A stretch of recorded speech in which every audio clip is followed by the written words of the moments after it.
نانوت وی کلشکر صدقا میں اللہ کے رسول صلی اللہ علیہ وسلم نے رمضان مبارک کے تعلق سے 4 کام بتلائے۔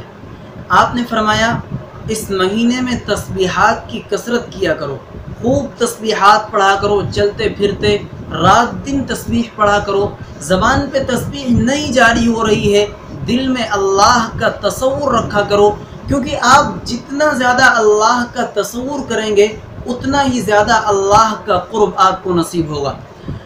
آگے فرماتے ہیں اللہ کے رسول کہ یہ مہینہ وہ مہینہ ہے جس میں اللہ کی رحمت کاملہ بندوں کی جانب متوجہ ہوتی ہے، اس لیے اس مہینے میں اللہ کے حضور جا کر کے استغفار کیا کرو۔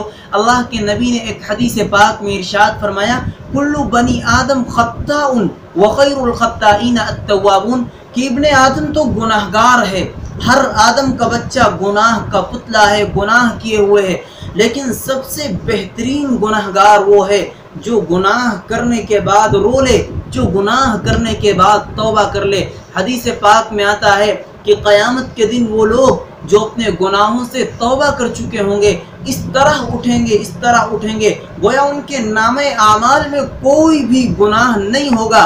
اللہ کے رسول ایک حدیث پاک میں ارشاد فرماتے ہیں طوبی لمن یوجد فی صحیفتہ استغفار کثیرہ، اس شخص کے لیے خوشخبری ہو جو اپنے نامہ اعمال میں خوب ساری استغفار کو لکھا ہوا پائے، وہ شخص سعادت مند ہے، وہ شخص خوش نصیب ہے جو اپنے نامہ اعمال میں خوب ساری استغفار کو لکھا ہوا پائے گا۔ اللہ کے رسول علیہ السلام کا معمول حدیث پاک میں آتا ہے کہ آپ وہ نبی ہیں جو امام الانبیاء ہیں، آپ کے لیے عالم کو سجایا گیا، آپ گناہوں سے پاک تھے، اس کے باوجود ایک مجلس میں 70 مرتبہ 100 مرتبہ استغفار کیا کرتے تھے۔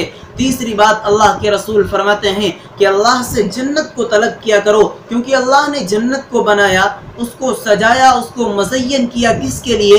مسلمانوں کے لیے، اپنے نیک بندوں کے لیے۔ اللہ نے جنت کو بنایا تاکہ میرے وہ بندے جو رمضان کے روزے رکھتے ہیں، تلاوت کرتے ہیں، تسبیحات میں مشغول رہتے ہیں، جب وہ بندے میرے پاس آئیں گے تو میں جنت کا انعام انہیں دوں گا۔ اللہ نے جنت کو اس لیے بنایا، اس لیے میرے مسلمانوں اللہ سے جنت کو طلب کیا کرو۔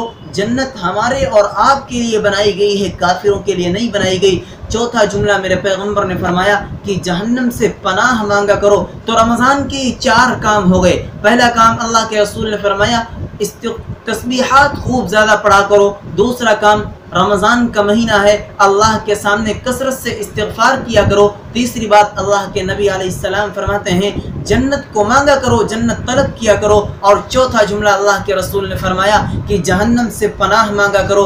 جو شخص رمضان کے مہینے میں یہ 4 کام کر لے اس کا رمضان بھی کامیاب ہے، وہ بھی کامیاب ہے۔ اس لیے میرے مسلمانوں رمضان میں یہ 4 کام ضرور کیا کرو۔